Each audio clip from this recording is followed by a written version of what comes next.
मंगलमय मंगलकरं वीतरागविज्ञा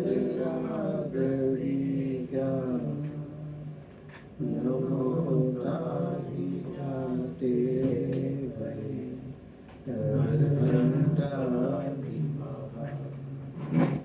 हरिमंगलकरियो ग्रंथ करण के का जाते मिले समाज सब पावे निज पद राज।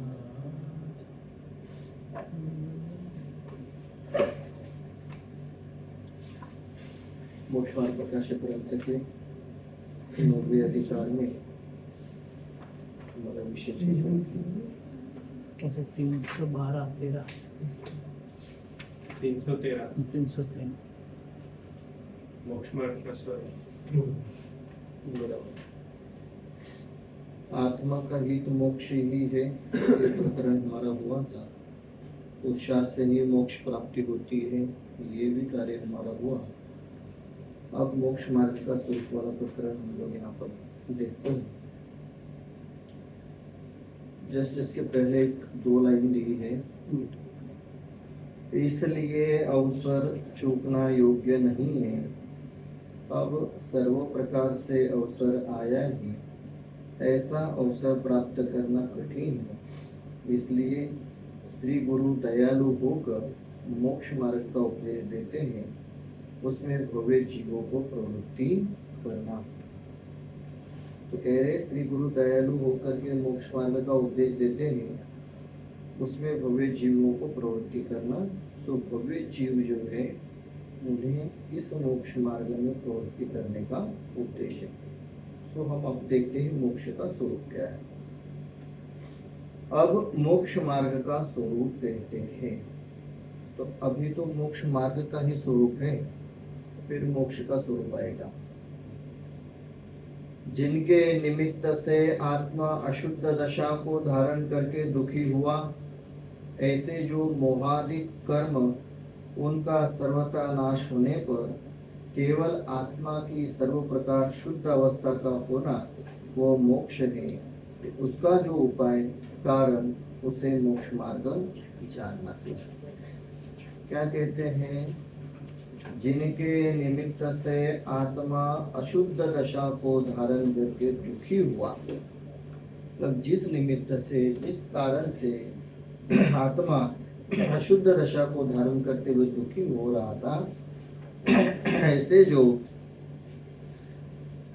मोहादि कर्म उनका सर्वथा नाश होने पर, तो ये जो मोहादि कर्म है, इन मोहादि कर्मों का सर्वथा नाश होने पर केवल आत्मा की सर्व प्रकार शुद्ध अवस्था का होना। मतलब ये हुआ कि अब मात्र आत्मा की ही सर्व प्रकार से शुद्ध दशा रहती है, अवस्था होती है। तो उस शुद्ध अवस्था का होना वह मोक्ष। मोक्ष क्या है? तो कहते आत्मा की सर्व प्रकार शुद्ध अवस्था का होना। ये आत्मा की शुद्ध अवस्था का होना और सर्व प्रकार शुद्ध अवस्था का होना, कितने एक एक शब्दों को चुन चुन करके लिखते हैं। ये सर्व प्रकार इसलिए लिखना पड़ा क्योंकि कुछ अन्य मतावलंबी जो है, अन्य धर्म के, अन्य मत को मानने वाले, वे अलग अलग प्रकार की मान्यताएं रखते हैं, जिसमें कुछ अंशों में शुद्ध दशा का होना और बाकी बहुतायत दशा में अशुद्धता का होना, उसका नाम मोक्ष मानते हैं। हालांकि वो जिसे शुद्धता मानते वो शुद्धता है ही नहीं, वो तो जैन दर्शन की अपेक्षा से पुण्य दशा है।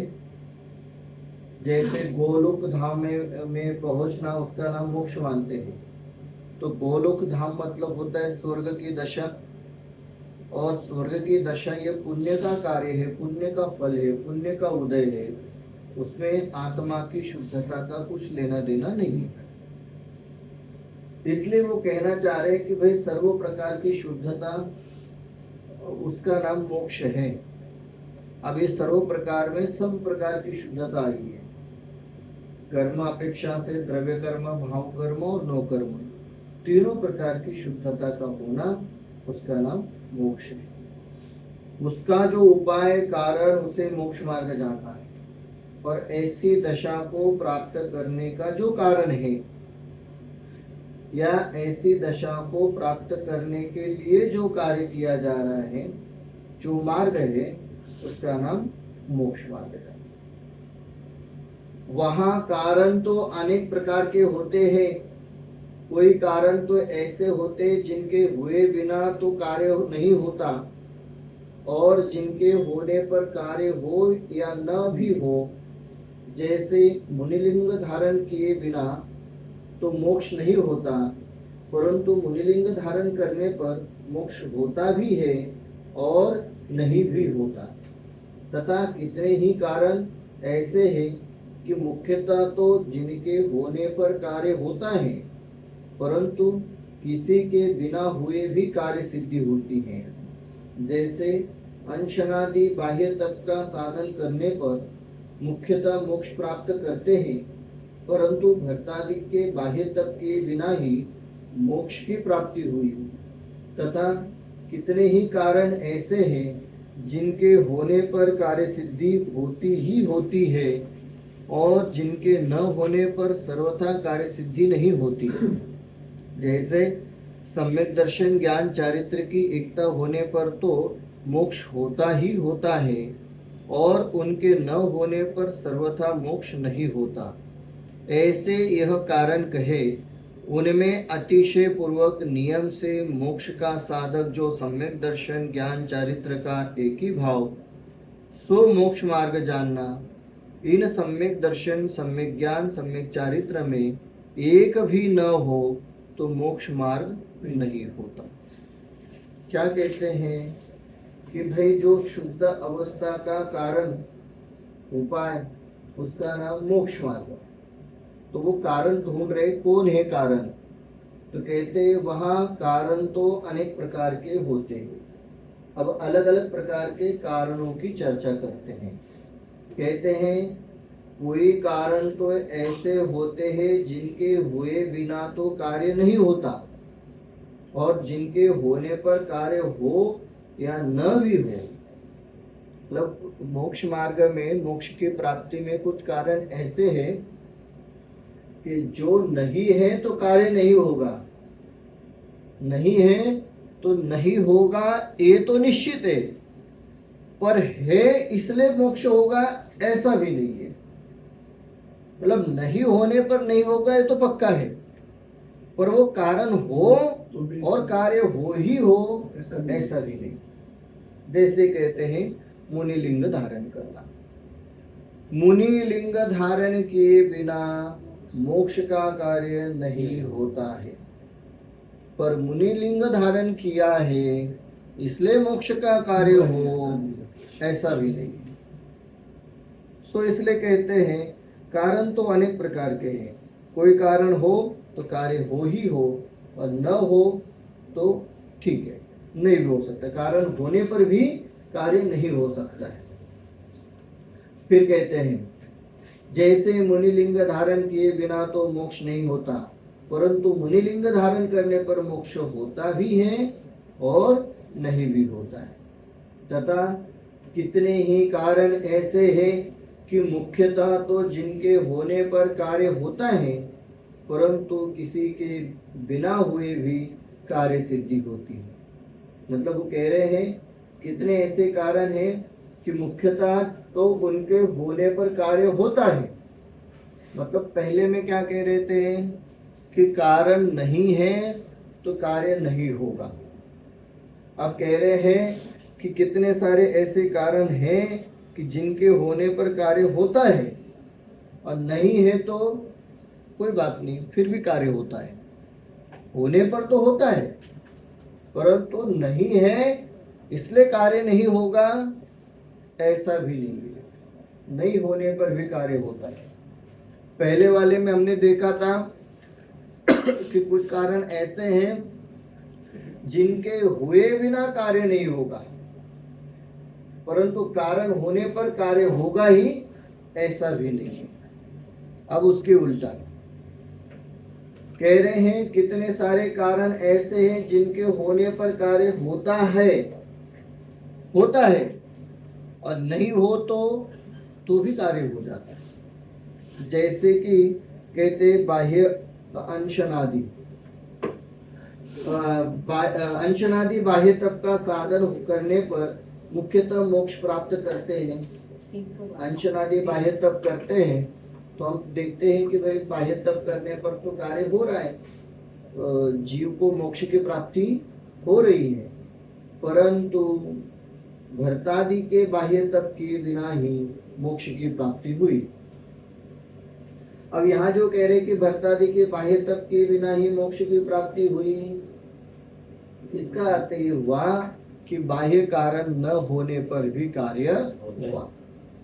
तो इसलिए कहते हैं बहुत प्रकार के कारण होते हैं, कुछ होने पर कार्य होता ही है, और कुछ ऐसे कारण होते हैं कि जो नहीं भी हो तो भी कार्य होता है। तथा कितने ही कारण ऐसे हैं जिनके होने पर कार्य सिद्धि होती ही होती है। अब ये तीसरे प्रकार के कारण हुए कि जो कारण है तो कार्य होता ही होता है। पहला वाला कारण था कि जो नहीं है तो कार्य नहीं होता, और है तो कार्य होता ही है, ऐसा नहीं। दूसरे वाले में कहा कि वो कारण होने पर मुख्यतः मोक्ष होता है, और वो कारण नहीं है तो भी मोक्ष होता है। और तीसरे वाले में कह रहे हैं यदि कारण है तो कार्य अवश्य होता ही होता है, और जिनके न होने पर सर्वथा कार्य सिद्धि नहीं होती। कारण है तो कार्य होता ही है, और नहीं है कारण तो कार्य भी नहीं होता। जैसे सम्यक दर्शन ज्ञान चारित्र की एकता होने पर तो मोक्ष होता ही होता है। सम्यक दर्शन ज्ञान चारित्र की एकता होने पर मोक्ष होता ही होता है। यदि सम्यक दर्शन ज्ञान चारित्र हो और मोक्ष न हो, ऐसा कभी होता ही नहीं है। और उनके न होने पर सर्वथा मोक्ष नहीं होता, और यदि वो सम्यक दर्शन ज्ञान चारित्र नहीं है तो फिर मोक्ष भी नहीं होता। ऐसे यह कारण कहे उनमें अतिशय पूर्वक नियम से मोक्ष का साधक जो सम्यक दर्शन ज्ञान चारित्र का एक ही भाव सो मोक्ष मार्ग जानना। अब ऐसे सब कारणों में जो अतिशय पूर्वक नियम से मोक्ष का साधक है, कौन? सम्यक दर्शन, सम्यक ज्ञान और सम्यक चारित्र का एक ही भाव, सो मोक्ष मार्ग जानना। क्या कहना चाह रहे टोटमल जी साहब कि जैन दर्शन में ही, अन्य दर्शन को तो हम छोड़ देते हैं, परंतु जैन दर्शन में ही अलग अलग अनुयोगों की अपेक्षा से मोक्ष के कारण या मोक्ष मार्ग अलग अलग प्रकार से निरूपित किया है।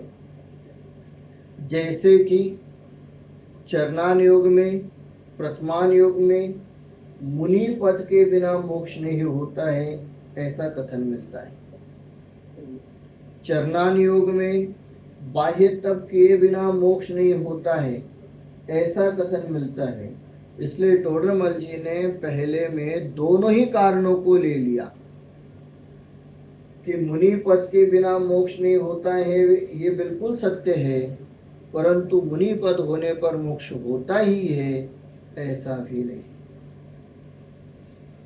बाह्य तप करने पर मोक्ष होता है, ये बात बिल्कुल सही है, परंतु बाह्य तप किए बिना भी मोक्ष होता है। इसलिए वो दो कारण है तो ठीक, नहीं है तो ठीक। परंतु जो तीसरा कारण है सम्यक दर्शन, सम्यक ज्ञान और सम्यक चारित्र की एकता, ये तीसरा कारण होने पर कार्य होता ही होता है। और यदि ये तीसरा कारण नहीं है तो फिर कार्य नहीं होता। इसलिए क्या कहना चाहते हैं, इसलिए सम्यक दर्शन, सम्यक ज्ञान, सम्यक चारित्र में भी न हो तो मोक्ष मार्ग नहीं होता। मतलब ये कहना चाह रहे हैं कि इसलिए नियम से मोक्ष का साधक जो सम्यक दर्शन, सम्यक ज्ञान, सम्यक चारित्र का एक ही भाव, सो मोक्ष मार्ग जानना। कौन है मोक्ष मार्ग, किसे कहते हैं मोक्ष मार्ग? तो कहते हैं सम्यक दर्शन, सम्यक ज्ञान और सम्यक चारित्र की जो एकता है वही मोक्ष मार्ग जानना। क्यों? क्योंकि इसके होने पर मोक्ष होता ही है और इसके न होने पर मोक्ष नहीं होता।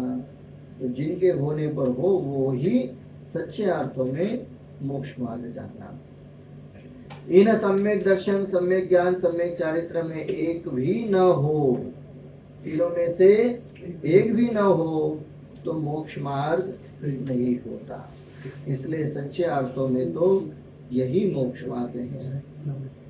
वही सूत्र में कहा है, सम्यक दर्शन ज्ञान चारित्रानी मोक्ष मार्ग।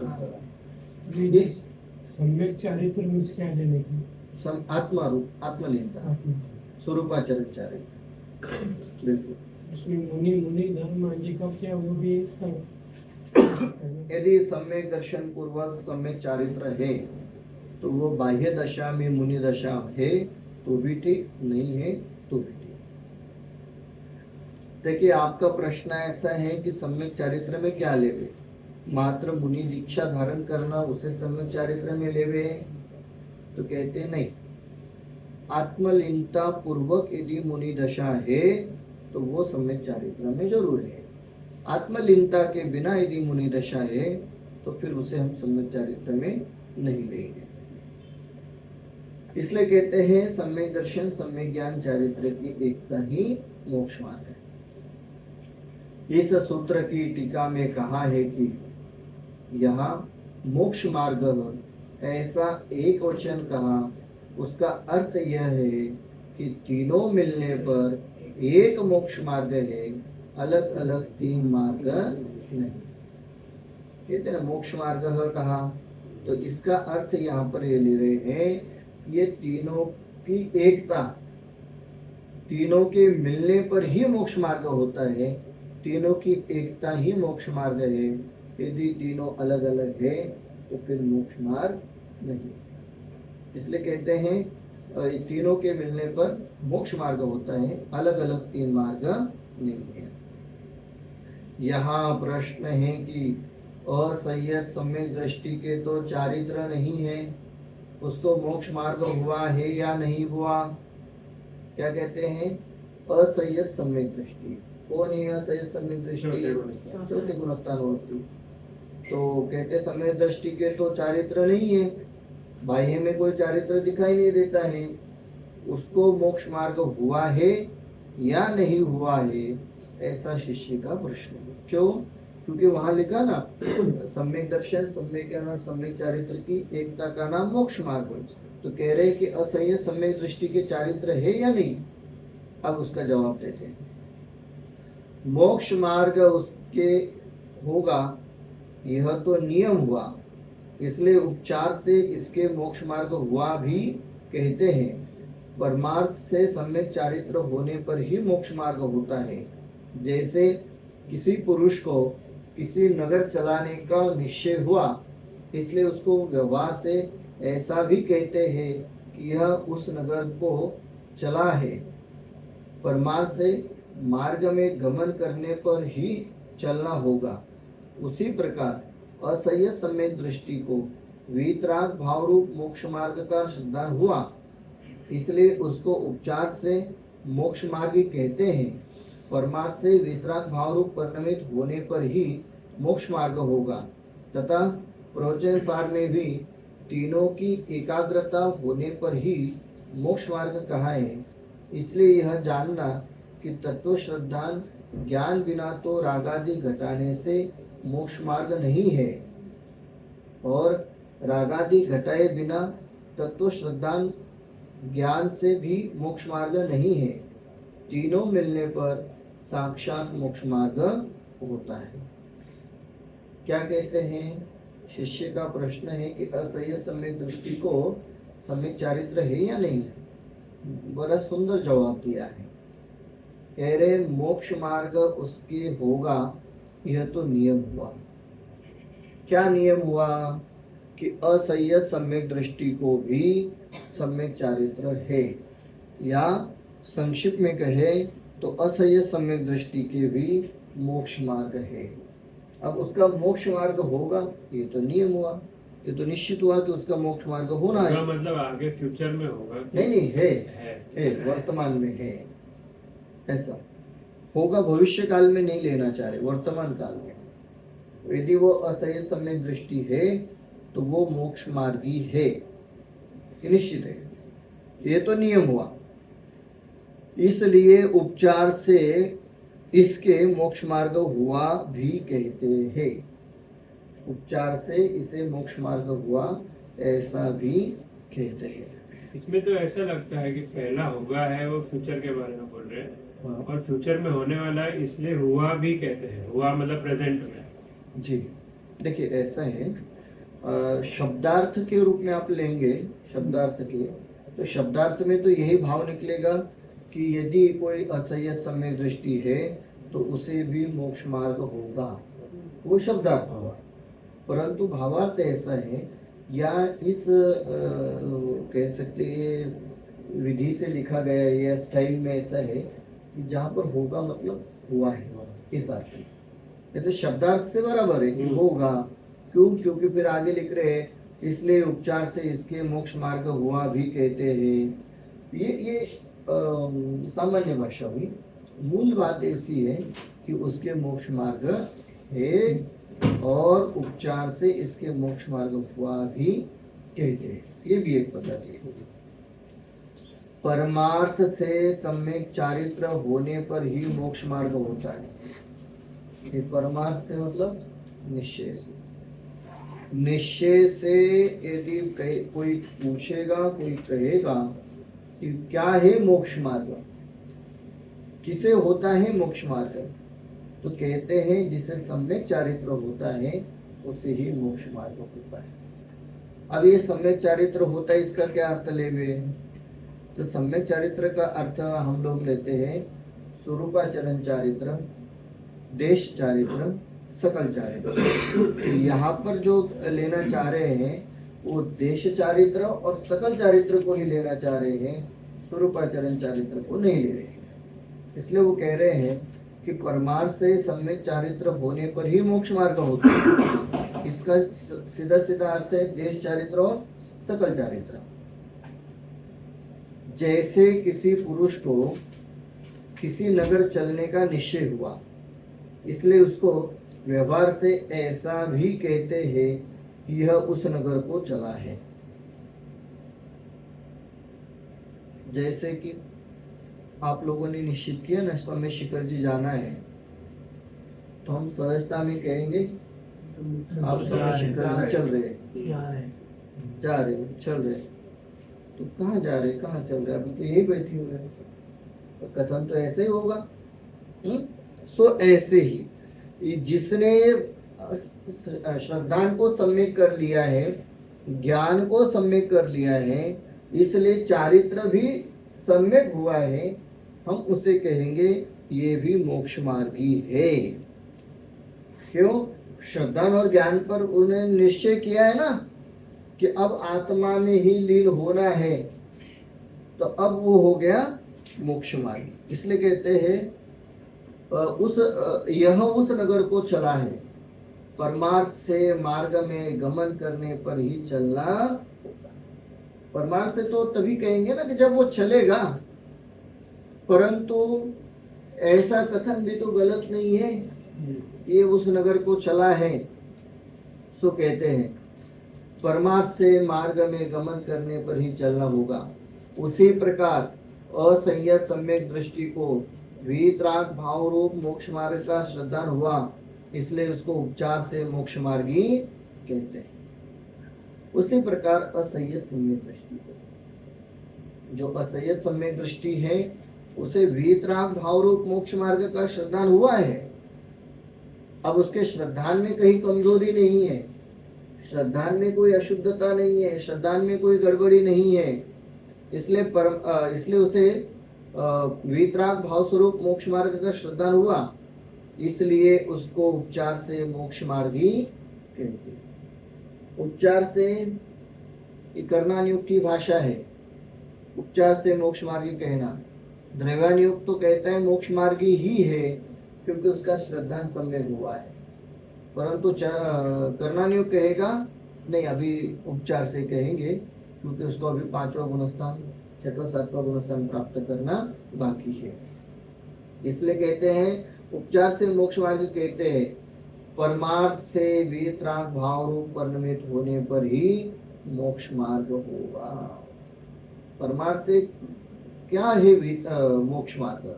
तो कहते वीतराग भाव रूप परिणमित होने पर, ये वीतराग भाव रूप परिणमित होना, ये चारित्र ग्रहण करना है, वो देश चारित्र हो या सकल चारित्र। तथा प्रवचन सार में भी तीनों की एकाग्रता होने पर ही मोक्ष मार्ग कहा है।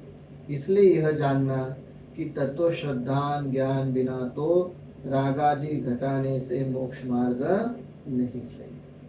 क्या कहते हैं कि वे प्रवचन सार ग्रंथ में भी ऐसा ही कहा है कि तीनों की एकाग्रता होने पर मोक्ष मार्ग होता है, सो उस अपेक्षा से असंयत सम्यक दृष्टि को मोक्ष मार्गी कहते हैं। इसलिए यह जानना कि तत्व श्रद्धान ज्ञान बिना तो रागादि घटाने से मोक्ष मार्ग नहीं है, और रागादि घटाए बिना तत्व श्रद्धान ज्ञान से भी मोक्ष मार्ग नहीं है। मतलब यदि आपने तत्व श्रद्धान ज्ञान बिना, ये तत्व ज्ञान श्रद्धान भी नहीं है और तत्व का ज्ञान भी नहीं है, और रागादि घटाए तो मोक्ष मार्ग होगा, ऐसा नहीं। और रागादि घटाए बिना तत्व श्रद्धान हो, ज्ञान हो, उससे मोक्ष मार्ग होता है, ऐसा भी नहीं। पर वो ऑटोमेटिक नहीं, ऑटोमेटिक तो नहीं।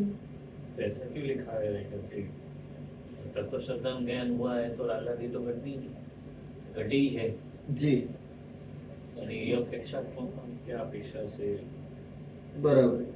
देखिए ये कहना ये चाह रहे हैं कि तत्व श्रद्धा ज्ञान बिना तो रागादि घटाने से मोक्ष मार्ग नहीं है। तो तत्व ज्ञान और श्रद्धा के बिना आप कितने भी रागादि घटाओ तो मोक्ष मार्ग तो होना नहीं है, और कितने भी रागादि घटाए और बिना तत्व श्रद्धा ज्ञान से भी मोक्ष मार्ग नहीं है। क्योंकि कोई आपके पास तत्व श्रद्धा नहीं है, ज्ञान नहीं है, तो मोक्ष मार्ग होगा, ऐसा नहीं है। यहाँ पर ये मूल बात कहना चाह रहे हैं कि रागादि घटाने का अर्थ क्या ले।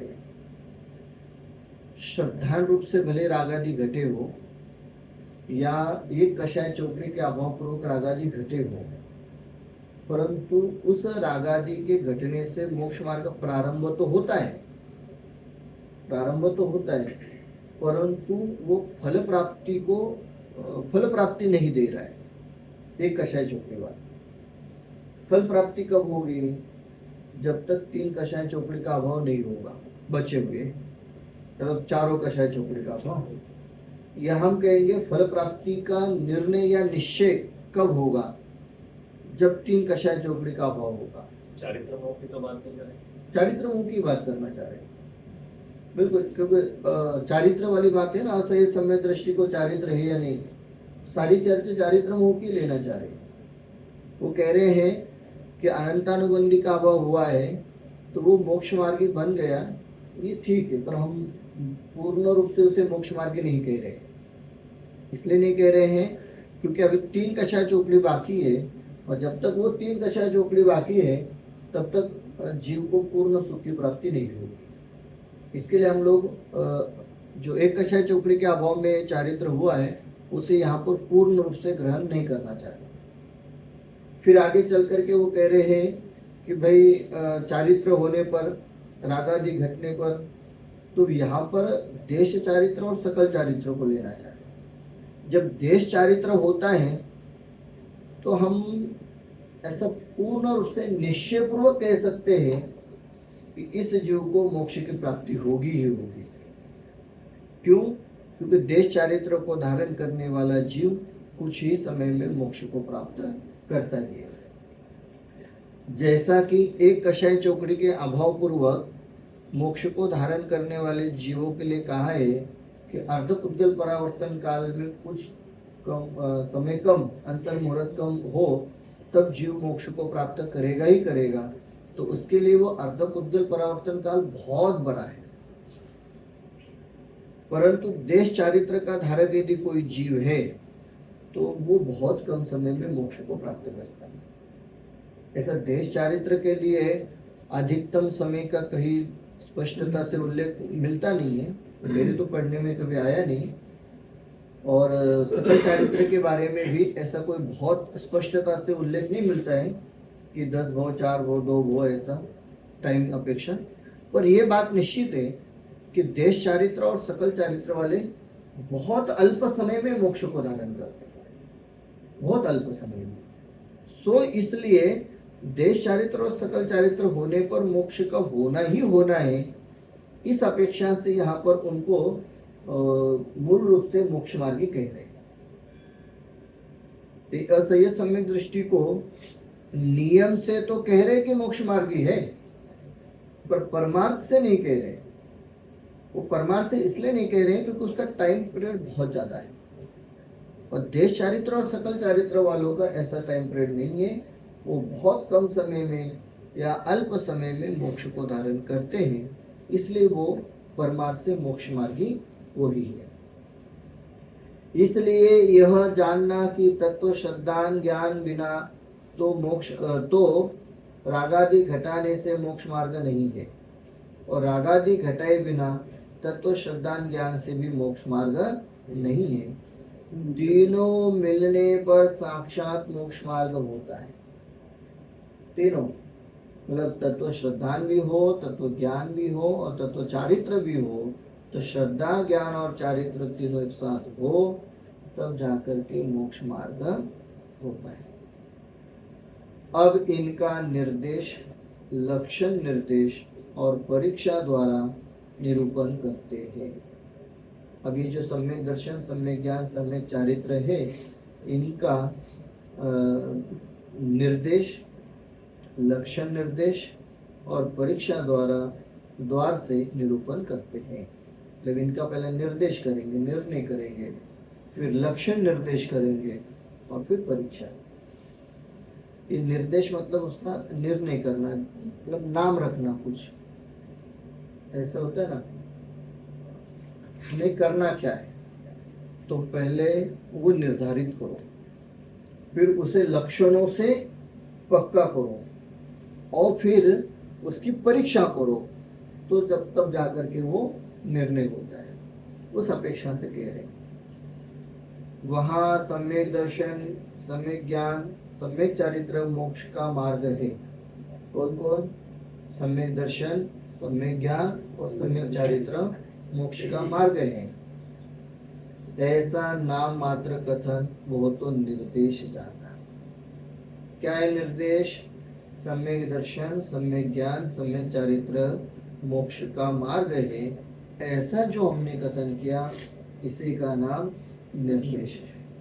अब इस निर्देश को लक्षण निर्धारित करते हैं तथा अतिव्याप्ति, अव्याप्ति, असंभवपने से रहित हो और जिससे इनको पहचाना जाए सो लक्षण जानना। उसका जो निर्देश अर्थात निरूपण सो लक्षण निर्देश जानना। क्या कहते हैं? अव्याप्ति, अतिव्याप्ति, असंभवपने से रहित हो। ये क्या होता है? अतिव्याप्ति, अव्याप्ति, असंभव, ये 3 प्रकार के दोष होते हैं। किसी भी वस्तु के लक्षण निर्धारित करते हैं तो उस लक्षण निर्धारण में ये 3 प्रकार के दोष नहीं होने चाहिए। यदि ये 3 प्रकार के दोष है तो वो जो हमारा लक्षण है वो लक्षण हमारा सम्यक लक्षण नहीं माना जाता।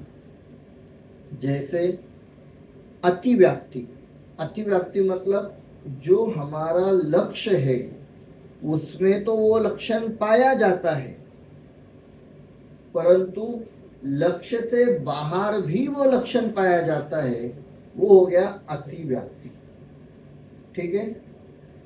फिर अव्याप्ति, अव्याप्ति मतलब जो हमारा लक्ष्य है वो सारे ही लक्ष्यों में वो नहीं पाया जाता है, कम है। हम लोगों को 100 लोगों को फाइंड आउट करना था और वो 50 लोगों को ही फाइंड आउट कर पा रहा है, तो वो अव्याप्ति।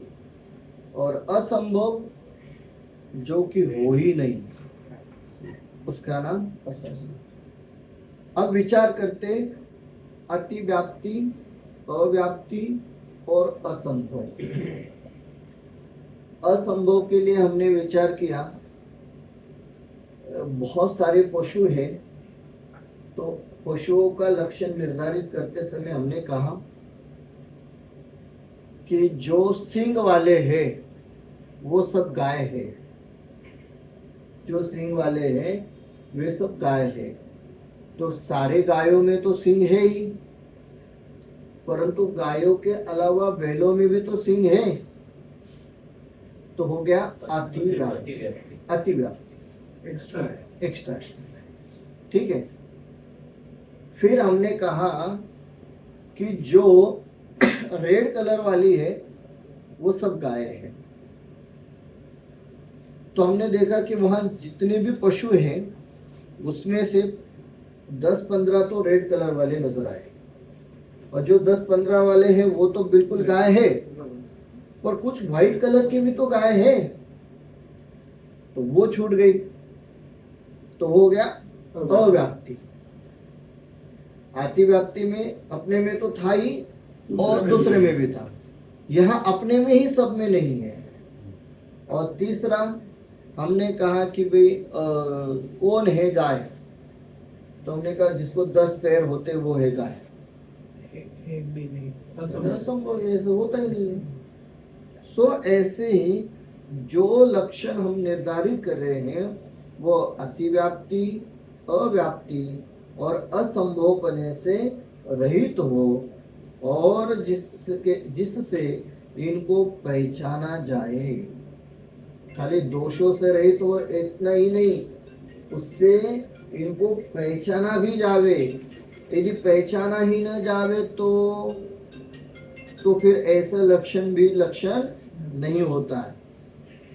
जिससे इनको पहचाना जाए सो लक्षण जानना, उसका जो निर्देश अर्थात निरूपण, सो लक्षण निर्देश जानना। मतलब हम कह रहे हैं कि भाई अव्याप्ति, अतिव्याप्ति और असंभव दोषों से रहित जो होता है वो सच्चा लक्षण है। और इस अपेक्षा से जब हम मोक्ष मार्ग का कथन करेंगे तो वो होगा हमारा लक्षण निर्देश।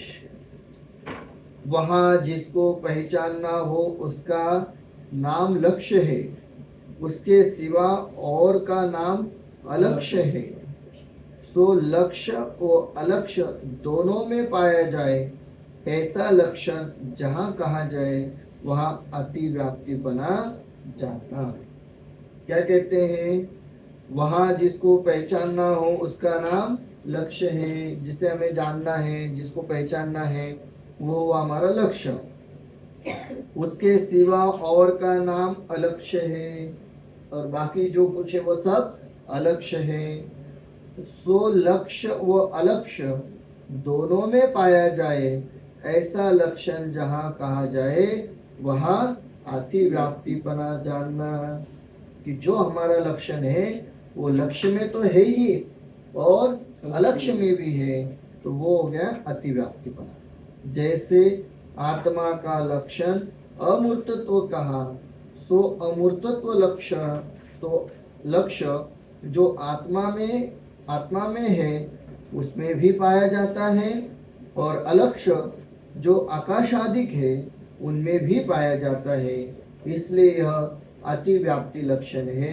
इसके द्वारा आत्मा को पहचानने से आकाश आदि भी आत्मा हो जाएंगे, यह दोष लगेगा। बहुत स्पष्टता से दे रहे हैं। आत्मा का लक्षण बनाया हमने अमूर्तत्व, और अमूर्तिक कौन कौन होते हैं? आत्मा तो अमूर्तिक है ही, पर आकाश, धर्म द्रव्य, अधर्म द्रव्य, काल द्रव्य, ये भी तो अमूर्तिक है। तो वो कह रहे हैं यदि हमने कहा कि जो जो अमूर्तिक होते हैं वे सब आत्मा होते हैं, तो हमारा ये कथन अतिव्याप्ति दोष से दूषित होगा, क्योंकि जो जो अमूर्तिक है उसमें आत्मा तो आते ही है, पर आत्मा के अलावा आकाश द्रव्य, धर्म द्रव्य, अधर्म द्रव्य भी आते हैं। तो ये हो गया अतिव्याप्ति दोष। तथा जो किसी लक्ष्य में तो हो और किसी में न हो, ऐसे लक्ष्य के एक देश में पाया जाए, ऐसा लक्षण जहाँ कहा जाए वहाँ अव्याप्तिपना जाए। जैसे आत्मा का लक्षण केवल ज्ञान आदि कहा जाए, सो केवल ज्ञान किसी आत्मा में तो पाया जाता है, किसी में नहीं पाया जाता, इसलिए यह अव्याप्त लक्षण है। इसके द्वारा आत्मा को पहचानने से अल्प ज्ञानी आत्मा नहीं होगा, यह दोष लगेगा। क्या कहते हैं? ऐसा लक्षण जो किसी लक्ष्य में तो पाया जाता है और किसी लक्ष्य में नहीं पाया जाता, उसका नाम है अव्याप्ति। अव्याप्ति दोष से दूषित लक्षण। जैसे आत्मा का लक्षण हम लोगों ने रखा है केवल ज्ञान, जो जो केवल ज्ञानी है वे सब आत्मा है। बात तो बिल्कुल सही है, परंतु केवल ज्ञानी के अलावा अल्प ज्ञानी जो है वे भी तो आत्मा है, और केवल ज्ञानी लक्षण आत्मा का बनाने के कारण से केवल ज्ञानी तो आते हैं और अल्प ज्ञानी छूट जाते हैं, इसलिए यह अव्याप्ति दोष से दूषित लक्षण हुआ। तथा जो लक्ष्य में पाया ही न जाए, ऐसा लक्षण जहाँ कहा जाए वहाँ असंभवपना जानना। जैसे आत्मा का लक्षण जड़पना कहा जाए, सो प्रत्यक्षादि प्रमाण से यह विरुद्ध है, क्योंकि यह असंभव लक्षण है, जिसके द्वारा आत्मा मानने से उद्गलाधिक आत्मा हो जाएंगे और आत्मा यह है, यह अनात्मा हो जाएगा, यह दोष लगेगा। कह रहे लक्ष्य और अलक्ष्य दोनों में भी न पाया जाए। जो लक्ष्य में पाया ही नहीं जाता है, ऐसा यदि कोई लक्षण हो तो उस लक्षण का नाम असंभव दोष दूषित लक्षण हुआ।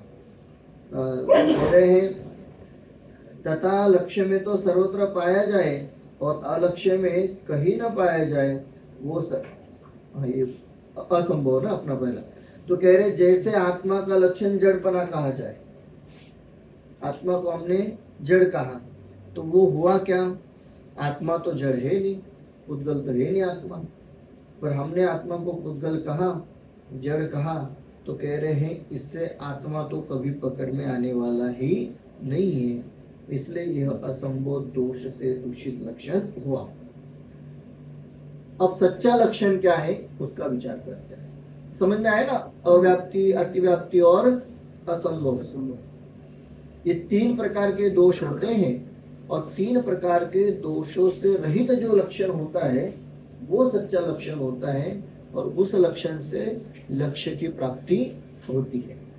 किस प्रकार? अब वो कहते हैं इस प्रकार अतिव्याप्ति, अतिव्याप्त, अव्याप्त तथा असंभवी लक्षण हो वो लक्षणाभास है।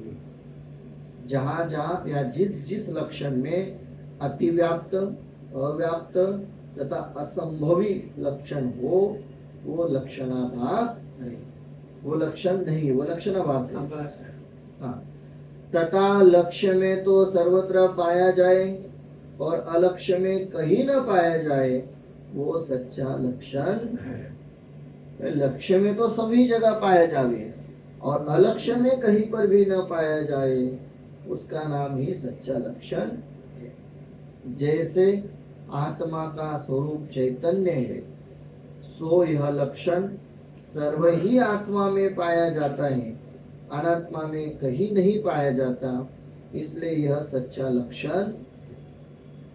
आत्मा का लक्षण हमने चैतन्य रखा, तो चैतन्यता तो सभी आत्मा में है, चाहे वो आत्मा संसारी हो या मुक्त हो, एकेंद्रीय हो, पंचेंद्रीय हो या इंद्रियातीत हो, किसी भी प्रकार का आत्मा क्यों ना हो, उसमें चैतन्यता पाई जाती है। और कोई भी प्रकार के अनात्मा में, अजीव में वो चैतन्यता पाई नहीं जाती है, इसलिए यह सच्चा लक्षण है। इसके द्वारा आत्मा मानने से आत्मा अनात्मा का यथार्थ ज्ञान होता है, कुछ दोष नहीं लगता। चैतन्यता को यदि हमने आत्मा का लक्षण माना है, तो ऐसा लक्षण मानने से आत्मा और अनात्मा का यथार्थ ज्ञान होता है, भेद विज्ञान होता है कि चैतन्यता और जड़त्व इनका दोनों का भेद ज्ञान होता है, इसलिए यथार्थ आत्मा हमारी पकड़ में आता है। कुछ दोष नहीं लगता, कोई दोष नहीं है। इस प्रकार लक्षण का स्वरूप उदाहरण मात्र कहा है। ये कह रहे आचार्य बीच में जो लक्षण और लक्षणाभास वाला प्रकरण हमने लिया ना, वो इसलिए लिया है ताकि हम सच्चा लक्षण समझ सकते हैं। इस प्रकार लक्षण का स्वरूप उदाहरण मात्र कहा। अब सम्यक दर्शनादि का सच्चा लक्षण कहते हैं। तो सम्यक दर्शन क्या है, उसका सच्चा लक्षण कैसा है, या सम्यक दर्शन के सच्चे लक्षण से सम्यक दर्शन की प्राप्ति कैसे होती है, ये विषय हम लोग आगे किस में लेंगे। अभी अगले समय से ये मूल विषय